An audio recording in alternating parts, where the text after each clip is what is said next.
Good morning. পরীক্ষা প্রস্তুতি YouTube চ্যানেলে তোমাদের সকলকে আর একবার ওয়েলকাম। পিএসসি ক্লার্কশিপের জন্য যারা প্রিপারেশন শুরু করেছো, যারা পরীক্ষা প্রস্তুতির হাত ধরে যারা প্রিপারেশন করতে চাইছো, মেন্সের অলরেডি পরীক্ষা প্রস্তুতিতে মেন্সের জন্য ক্লাস শুরু হয়ে গেছে। 7797427474 এই নম্বরে হোয়াটসঅ্যাপে কন্ট্যাক্ট করে নিতে পারো। আজকে যেটা মেন জিনিস আলোচনা করব সেটা হচ্ছে পিএসসি ক্লার্কশিপ মেন্সে যাদের ভয় করছে যে 6টা রাইটিং কিভাবে লিখবে, 6টা রাইটিং 1 ঘন্টার মধ্যে লিখতে হবে। তো এখানে তো যে অত সুন্দর করে তারপরে বেশি বড় করে লেখার অবকাশ নেই। টু দা পয়েন্ট, অ্যাভারেজ মানের 6টা রাইটিং লিখে আসতে হবে। অর্থাৎ আমরা যদি দেখি যে 1 ঘন্টায় 6টা রাইটিং মানে 4-5 মিনিট এদিক ওদিক করতে যাবে, অর্থাৎ 54-55 মিনিট যদি ধরে নিই, মানে প্রত্যেকটা রাইটিং লেখার জন্য 9 মিনিট করে তোমার হাতে সময়। প্রত্যেকটা লেখার জন্য 9 মিনিট করে সময়। তবুও ইংরেজিতে একটু বেশি টাইম দিতে হবে, তার কারণটা হচ্ছে ইংরেজির ক্ষেত্রে আমাদের বুঝতে, সেন্টেন্স স্ট্রাকচার করতে একটু বেশি সময় লেগে যায়। তো আজকে রিপোর্ট রাইটিংটা নিয়ে আলোচনা করছি যে রিপোর্ট রাইটিং, যে রিপোর্টের টপিক, যে 9 মিনিটে কতটুকু লিখবে। ম্যাক্সিমাম তোমার 150টা ওয়ার্ড, যদিও বা বলে 150টা লেখারও দরকার নেই, 100টা শব্দ 100 ওয়ার্ডসের মধ্যে অ্যাভারেজ মানের ভালো করে লিখে এলে অবশ্যই 15-র মধ্যে তুমি 10, 11, 12 খুব সহজেই পেয়ে যেতে পারো। এবং কতটুকু লিখতে হবে সে ব্যাপারটা আলোচনা করছি। কোন কোন টপিক করবে, 1 নম্বর যেটা আর্থকোয়েক, এটা সম্পর্কে লেখাবো যে পিএসসি ক্লার্কশিপের ক্ষেত্রে এবং বর্তমানে কেপিএসআই বা ডব্লিউপিএসআই এর ক্ষেত্রেও যেটা দেওয়া হচ্ছে যে daily news paper report writing এবং সহজ সরল দৈনন্দিন যেগুলো সব অ্যাক্সিডেন্টাল কেস এরকম টাইপেরই দেওয়া হচ্ছে, বা এরকমই দেবে তোমাকে ক্লার্কশিপের ক্ষেত্রে, যে একটা আর্থকোয়েক সম্পর্কে করে রাখবে। ওখানে যেটা দেবে বা যে পয়েন্ট দেওয়া থাকবে জাস্ট ডেটাটাকে তুমি রিপ্লেস করে দেবে, তাহলেই হবে। 2 নম্বরে যে একটা স্টর্ম সংক্রান্ত করে দেওয়া, একটা ঝড়, এগুলো বাংলা ইংরেজি দুটোই বলছি। একটা অ্যাক্সিডেন্ট, দুর্ঘটনা, সেটা ট্রেন অ্যাক্সিডেন্ট বা বাস অ্যাক্সিডেন্ট, বা সম্প্রতি লেটেস্ট যে সমস্ত ট্রেন অ্যাক্সিডেন্ট হয়েছে সেগুলো করতে পারো, জোর দিতে পারো। লাইটনিং, বজ্রপাত, তারপরে ফায়ার অ্যাক্সিডেন্ট, অ্যাওয়ারনেস ক্যাম্পেইন, কোনো একটা সচেতনতা অভিযান হয়েছে, প্লাস্টিক অ্যাওয়ারনেস হতে পারে, বা বিজ্ঞান সংক্রান্ত হতে পারে, বা পলিউশন, কোনো দূষণ সংক্রান্ত, ইম্পর্ট্যান্ট ডে সেলিব্রেশন, ফ্লাড। মোটামুটি এই যে টপিকগুলো বললাম, এই টপিকের মধ্যেই তোমার পড়ার সম্ভাবনা থাকছে। এবার কিভাবে কতটুকু লিখতে হবে বাংলা প্রতিবেদন বা ইংলিশ রিপোর্ট পিএসসি ক্লার্কশিপের ক্ষেত্রে, মার্কস যেটা থাকবে সেটা হচ্ছে 15 মার্কস, 15 নম্বর। কিন্তু ওই যে 15 নম্বর থাকবে বলে অনেক বেশি লিখতে হবে তা নয়। আমি একটা ডেমো রাইটিং সেই জন্য তোমাদের নিয়ে নিয়েছি। কোশ্চেন দেখতে পাচ্ছ যে write a report using following points within 100 to 150 ওয়ার্ডস। যদি 150 ওয়ার্ডসে বলতে পারে, কিন্তু অতটা, ওই যে বলছি যে এতটা লেখা দরকার নেই বা সময় পাবে না লিখলে, পরে বাকি রাইটিং গুলো কি হবে তোমার, হয়তো কমপ্লিট করতে পারবে না সেই সময়। এবং আমি এখানে যতটুকু লেখাবো এইটুকু লিখলে পরে তুমি 6টা রাইটিংই ঠিকঠাক ভাবে এইভাবে লিখে আসতে পারবে। তো কি দেওয়া আছে যে এই ইয়েগুলোকে, অর্থাৎ আর্থকোয়েকের উপরে, ভূমিকম্পের উপরে একটা তোমাকে লিখতে হবে। এই পয়েন্টের উপরে প্লেস বলে দিয়েছে টোকিওতে। ইন্ডিয়ান স্ট্যান্ডার্ড টাইম হচ্ছে সকাল 10টা 28 মিনিট, 2022 সাল। যা হোক, এখানে ডেটটা দিতে ভুলে গেছি। ডেটটা হচ্ছে তোমার 5 May, 5th May. 5.5 magnitude in Richter scale. তারপরে এপি সেন্টার, এবার এপি সেন্টার হচ্ছে Ibaraki prefecture. No news of death, bullet train suspended. ইংরেজিতে দিয়েছি, ইংরেজিতে লেখাবো, তার আগে আমি বাংলাটাও আলোচনা করে দিচ্ছি যে বাংলাতে কি রকম কি কতটুকু লিখবে, তাহলে সুবিধা হবে, বাংলা ইংরেজি দুটোই হয়ে যাবে। তো 1 নম্বর যেটা, সেটা হচ্ছে তাৎপর্যপূর্ণ শিরোনাম দিতে হয়। অর্থাৎ টোকিওতে বিধ্বংসী ভূমিকম্প, টোকিওতে বিধ্বংসী ভূমিকম্প, নেপালে বিধ্বংসী ভূমিকম্প। আর যদি কোনো মৃত্যুর খবর থাকে, যেমন এখানে পয়েন্টে কোনো মৃত্যুর খবরাখবর কিছু বলেনি, পয়েন্ট দেয়নি। যদি মৃত্যু হয় তাহলে সেই ক্ষেত্রে টোকিওতে বিধ্বংসী ভূমিকম্প, মৃত এত, মৃত ড্যাশ দিয়ে দিতে হয় সাধারণত। শুধু ভূমিকম্প বলে নয়, কোনো অ্যাক্সিডেন্ট, ট্রেন অ্যাক্সিডেন্ট বা বাস অ্যাক্সিডেন্ট, যে কোনো দুর্ঘটনার ক্ষেত্রে যদি মানুষের মৃত্যু হয় তাহলে সেই ক্ষেত্রে হাইফেন দিয়ে ওরা টাইটেল বা শিরোনামে বলতে হয়। 2 নম্বর হচ্ছে বাই স্টাফ রিপোর্টার, ইংলিশের ক্ষেত্রে, বা নিজস্ব সংবাদদাতা লিখবে যদি নিউজ পেপার বলে বলে দেয়, ডেলি নিউজ পেপার। 3 নম্বর হচ্ছে প্লেস, জায়গার নাম দিতে হবে, কোথায় হয়েছে, টোকিওতে হয়েছে। এবার অনেক সময় যেটা থাকে যে তোমার ক্লার্কশিপের ক্ষেত্রে এরকমটা বলে দিতে পারে যে কোনো একটা এই বিষয় নিয়ে প্রতিবেদন লিখুন, আর কিছু বলে না, কোনো জায়গা বা কিছুর নাম। তো সেই জায়গাতে এখানে এই জায়গায়, জায়গার পরিবর্তে তুমি XYZ বা অ আ ক খ এই সমস্ত জিনিস ব্যবহার করতে পারো। যদি না পার্টিকুলার প্লেসের নাম বলে দেয়। তারপরে যে ডেট দেবে, দেখো যে আমি কি বললাম, 5th মে সকাল 10টা 28 ঘটেছে, মানে পরের দিনকে পাবলিশ পাবে, তাই তো? সেই গানের জন্য আমি পরের ডেট দিয়েছি যে 6ই মে 2022। তো প্রথম অনুচ্ছেদের মধ্যে কি করতে হবে, যে যে ঘটনাটা সম্পর্কে লিখছি সেই ঘটনাটা সম্পর্কে একটা আইডিয়া দিয়ে দিতে হবে, বলে দিতে হবে যে গতকাল ভারতীয় সময় সকাল 10টা 28 টোকিও শহরে রিক্টার স্কেলে 5.5 মাত্রার বিধ্বংসী ভূমিকম্প প্রবল ক্ষয়ক্ষতি ঘটালো। বলে দিলাম গতকাল, বলে দিয়েছি ভারতীয় সময় কটার সময়, বলে দিয়েছি কোথায়, বলে দিয়েছি টোকিও শহরে। রিক্টার স্কেলে এত মাত্রার বিধ্বংসী ভূমিকম্প প্রবল ক্ষয়ক্ষতি ঘটালো। ভূমিকম্পের প্রধান কেন্দ্রবিন্দু ছিল ইবারকি প্রেফেকচারের দক্ষিণ অংশ এবং তার প্রতিবেশী এলাকা। মার্সেলি স্কেল মার্সেল স্কেলে সর্বোচ্চ মাত্রা টোকিওতে ছিল 3 এবং গুনমাতে ছিল 5। এইটুকুই জাস্ট। লাস্ট লাইন একটা কি, যে কি কি হয়েছে, যেমন হচ্ছে মৃত্যুর কোনো খবরাখবর পাওয়া যায়নি, তবে বেশ কিছু ঘরবাড়ি দোকান গাছপালা উপড়ে গেছে, রেল লাইন ভাঙার কারণে বুলেট ট্রেন পরিষেবা বন্ধ আছে, যথাযথ তদন্ত চলছে। এইরকম ধরনের রাইটিং গুলো দেখবে যে খুব একটা ইম্পর্টেন্স দেওয়া হয় না, হালকা মানের একটা কম্পন হয়েছে, মানে মৃত্যু হয়নি, কোনো মানুষের মৃত্যু হয়নি, মানে সেটাকে খুব একটা বেশি গুরুতর বলা যায় না। তো এইরকম ধরনের জিনিসগুলো একদম তো ফার্স্ট পেজে বড় করে দেওয়া থাকবে না, ঠিক আছে? কোনো একটা পেজে দেখবে ছোট্ট করে একটা জায়গায় দেওয়া থাকবে। তো সেই কারণের জন্য যে তুমি হয়তো ভাববে এইটুকু লিখবো, আরো অনেক কিছু লিখবো, সরকার অনেকজনকে নিয়ে গেছে, কতজন মানুষকে কি নিয়ে গেছে, কি কতজন মানুষের হয়েছে, এরকম বিভিন্ন জিনিস, অত কিছু বলা দরকার নেই, কারণ এটা একটা সাধারণ ঘটনা, একটা ছোট ঘটনা, অতটা ইম্পর্টেন্ট নয়, ঠিক আছে? এইরকম মানেরই তোমাকে যদি দেয় 10 নম্বরের বা 15 নম্বরের, যাই হোক না কেন, তো এইটুকুই তোমাকে লিখতে হবে, এতটুকুই তোমাকে লিখতে হবে। তাহলে এটা যদি আমরা ইংলিশে করি, চলো, যে টোকিওতে বিধ্বংসী ভূমিকম্প, এটা আমরা লিখেছিলাম, তাই তো?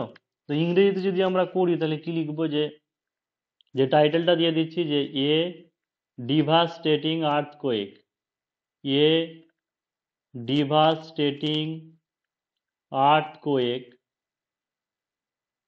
A devastating earthquake strikes Tokyo. Strikes Tokyo.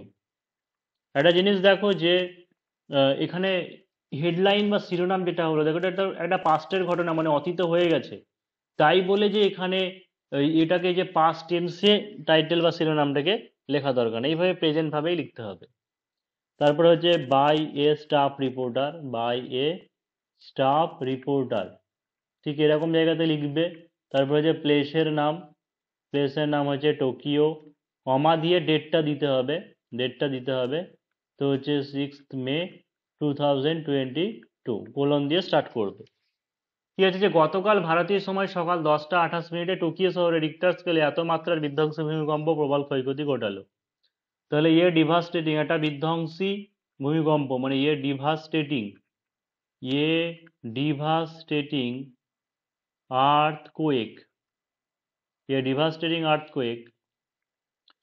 কি বলেছে, রিক্টার স্কেলে 5.5 মাত্রা, তাহলে ডিভাস্টেটিং আর্থকোয়েক উইথ এ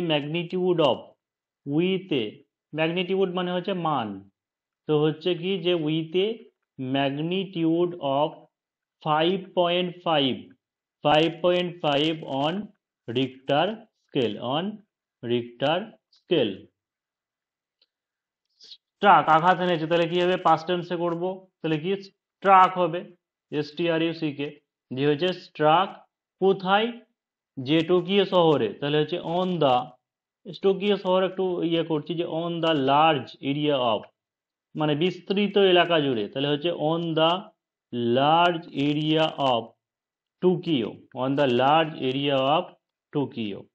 এবং প্রবল ক্ষয়ক্ষতি ঘটিয়েছে, তাহলে and caused a huge devastation,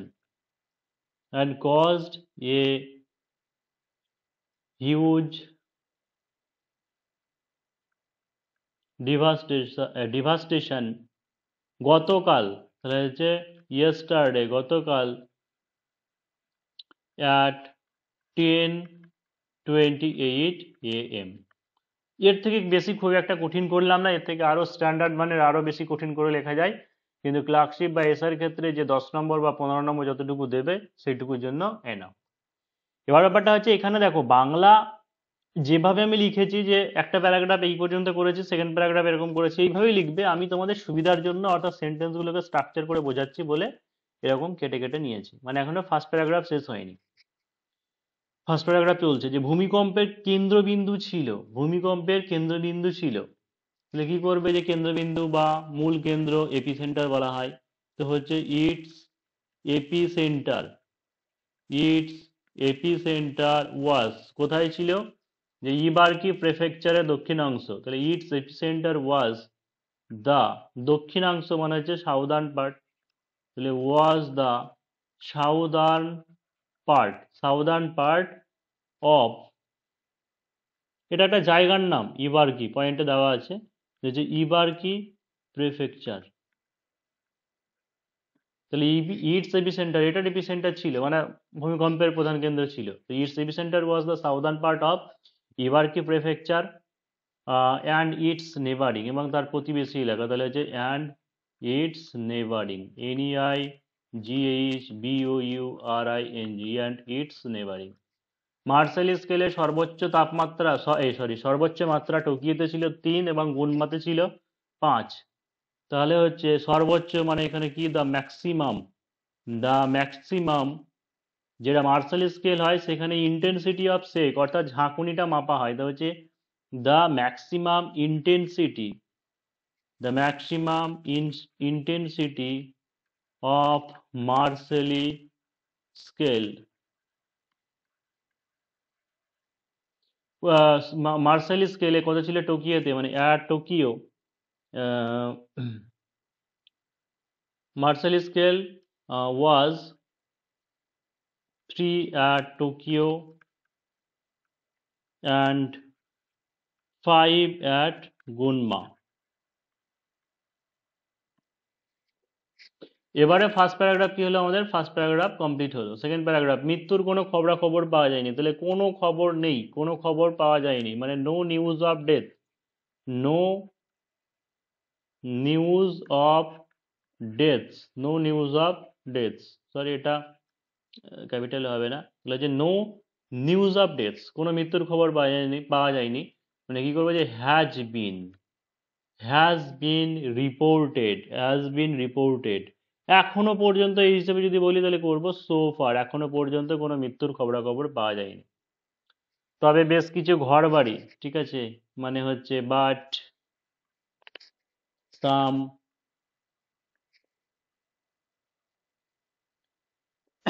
houses, shops and many trees were uprooted, and কি হয়েছে, এবং যে রেল লাইন ভাঙার কারণে বুলেট ট্রেন পরিষেবা বন্ধ আছে, রেল লাইন ভাঙার কারণে বুলেট ট্রেন পরিষেবা বন্ধ আছে। অ্যান্ড কি হয়েছে, যে bullet train service, bullet train service, bullet train service বন্ধ আছে। হ্যাভ বিন বা has been suspended, has been suspended due to rail পাত ভাঙার কারণে বা রেল লাইন ভাঙার কারণের জন্য। তাহলে কি করবো, যে due to the breaking of, due to the breaking of, due to the breaking of railway track, railway track. Last একটা লাইন, যে যথাযথ তদন্ত চলছে, the proper inspection is going on, the proper inspection is going on. হয়ে গেল। তো এইটুকু দেখে মনে হচ্ছে এতটুকু এনাফ, ঠিক আছে, এইটুকু লিখতে পারলেই হবে, মানে এতটুকুই লেখা তুমি টাইম পাবে 8-9 মিনিটের মধ্যে। তো এইভাবেই এতটুকু লিখতে হবে। তো যাই হোক, পরীক্ষা প্রস্তুতি যারা জয়েন করতে চাইছে 7797427274 এই নাম্বারে হোয়াটসঅ্যাপে কন্ট্যাক্ট করে নিতে পারো। পিএসসি ক্লার্কশিপ, পিএসসি মিসলেনিয়াস এবং হচ্ছে ডাব্লিউপি কেপিএসআই কোর্স চলছে, যারা কম্বাইন নিতে চাও কম্বাইনে নিতে পারো, বা হচ্ছে সিঙ্গেল আলাদা করেও নিতে পারো। আর যাদের ক্ষেত্রে বেসিক ইংলিশটা প্রবলেম আছে, সেন্টেন্স স্ট্রাকচার বা এই সমস্ত জিনিস, অলরেডি 3টে ক্লাস শুরু হয়ে গেছে, আর দেরি না করতে চাইলে এই মাসের মধ্যেই জয়েন করে যেতে পারো।